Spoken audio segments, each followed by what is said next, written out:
What's up, Amazing Race? My name is Floyd Pierce. I'm from Highlands Ranch, Colorado, 21 years old. I'm a junior at CU Boulder, double majoring in economics and applied mathematics with an emphasis in quantitative finance, and I will be on the Amazing Race. So let me tell you a little bit about myself. I am a college drum major.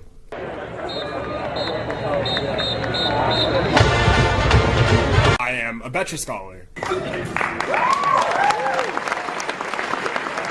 And I believe I am the reincarnation of Simba. People always tell me that I'm like the most optimistic person that they ever met, and I agree with that. Optimism is probably like the biggest quality that I hold dear and true to my heart. It's funny because people mistake my optimism for non-judgmentalism. So just because I'm not, like, I'm happy and like happy-go-lucky around you doesn't necessarily mean I'm not forming opinions or judgments about you, which will be interesting on the Amazing Race because I feel like teams will trust me and want to be nice to me, and I'll be nice to them. I won't do anything mean to them, but like alliances are out, you know what I'm saying? And like it's going down. I'm there to win. I also have a problem laughing at the most inappropriate times. I did theater in high school, but there were a lot of times I like would break character laughing, and it would be in situations where I would be like slow dancing with a girl or someone was getting beaten up on stage, and I just found both of those situations funny. So I'm about to get deep with you, Amazing Race. Where I'm at in my life right now is taking these complex mathematical classes. I'm in a PhD economics class, and I'm a Betra Scholar, so I'm surrounded by pretty prestigious people, I guess. But I wrote this in an essay, actually. The way I like to describe myself is I'm like a silly kid running around in the solemn world of academia. So in that sense, because I don't like to like necessarily portray myself as an academician, it's kind of one of those things where when people look at me, you automatically don't assume like that I'm really intelligent. You know what I mean? That's what people don't immediately assume.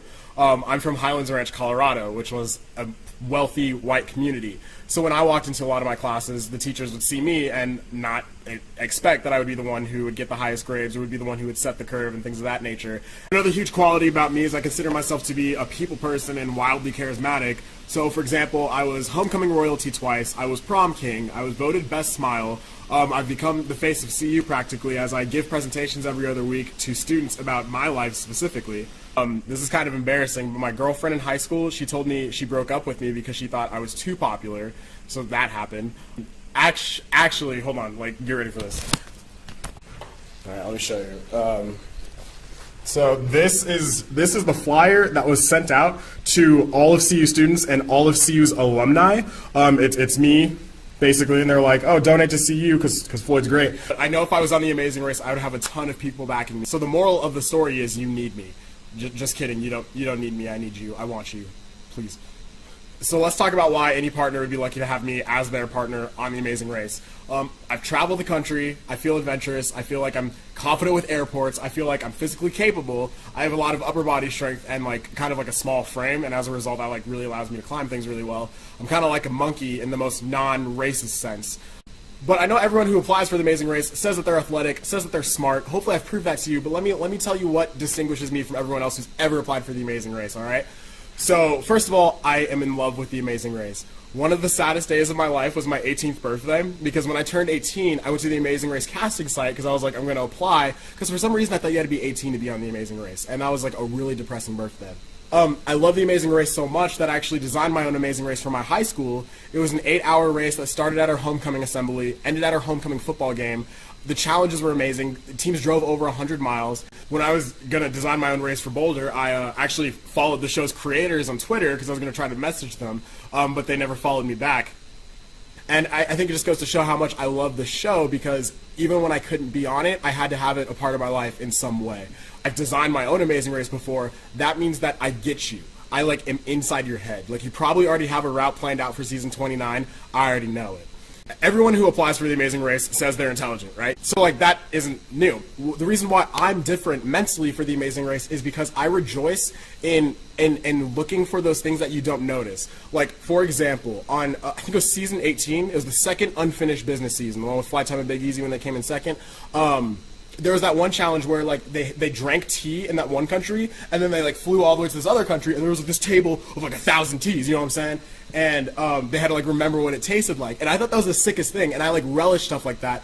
I'm very detail oriented in the fact that like no matter where we are, I'm like looking. We have like like challenges that like are like huge quantity. There's a throwback challenge or season 15 when they had like there were thousands of hay bales and they had to unroll like one, like only a couple had a clue.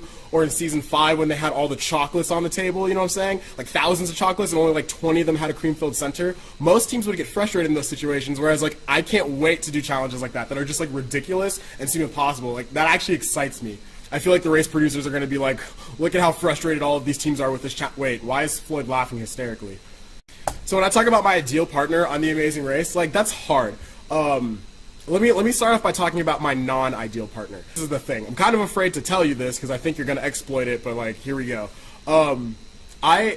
People tell me that I'm the kind of person that gets along with everybody. And you're probably saying right now, challenge accepted.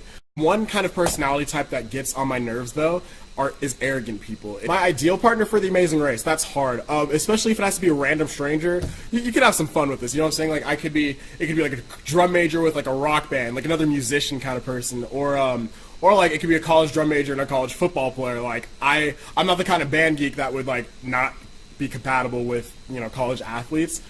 I even see myself getting along really well with a 70-year-old woman named Barbara, because I think me and Barbara would be the cutest team, you know. But in terms of a partner, what I would want is I would want a partner who like is enjoying life just as much as I am, and would enjoy the race as much as I am. That being said, they need to be someone who's willing to run everywhere. I don't understand why people don't run constantly on that show. I'm confident I can run a lot. I'm from Colorado, so pretty much everywhere else in the world is a lower elevation than here, so I have excellent lungs. But they just need to want to run. They need to want to be competitive. They need to want to be nice to the local cultures, and they also need to want to be just positive overall. That's what I think my ideal partner would be. If I was paired with someone like that, that'd be amazing. But in summary, here's the thing. Like, here's what I need you to get. My whole life is a story of people taking risks on me. I was selected to be the drum major of our marching band as a freshman. Usually freshmen don't become drum majors of college marching bands, but my band director took a risk on me and it worked out. The Betcher Foundation took a risk on me by awarding me a scholarship because they thought I had the potential to leave an impact on Colorado. That being said, I know that you can take a risk on me. My whole life has been a story of shattering people's expectations. It's been a story of defying the odds. I know that I can win The Amazing Race. I'm so confident. There has been nothing that I've seen on this show that I can't do, except for this one challenge where they ate a giant pot of cheese fondue. I hate melted cheese, so don't do that. So I would be probably that like little silly kid. I mean, I'm a man, but I'd be like a silly kid on the show who's just having fun, but also super competitive and shatters every other racer's expectations at how well I know the show, how intelligent I am, and how much I just am loving being there, and that will like keep the stress low and like push me to victory. You know what I'm saying? So there you go.